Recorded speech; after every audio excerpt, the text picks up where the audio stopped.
anxious.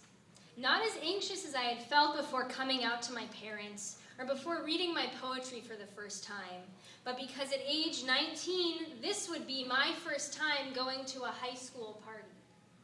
I was anxious because my rainbow education in the Bay had trained me to let my guard down in a way that would let the people I surround myself with pass through the judgmentless vessel of my mind as I naively assume others are accepting of my kind.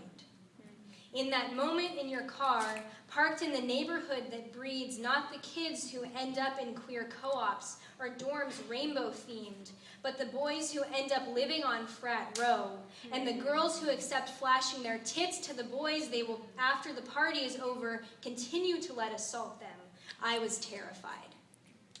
I was terrified because, unlike you, I had never gone out in high school, and I've never known what it's like to be out in high school.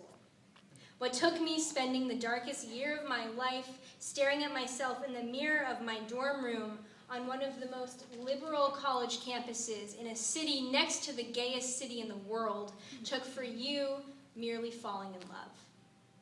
You got hate mail and you got kicked out of your spiritual club while I was never less than celebrated by every single one of my friends.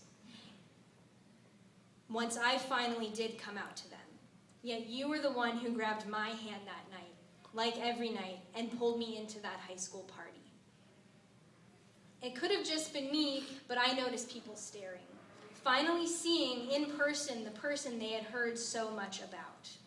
The best part about getting to be there that night was getting to see the looks on their faces as they watched the look on my face and realized that I realized that the hands on my body were finally the ones I wanted to be there. Was knowing they knew I knew that they could look, but for once sure as hell couldn't touch. Was proving to them and proving to myself that what I have to prove to them is next to nothing. The best part about getting to be there that night was realizing that in my 4-inch heels, which I danced in the whole time, your ex-boyfriend and I could at the perfect level meet eyes. That all the while I did have it in me to catch his eye as the girl who is now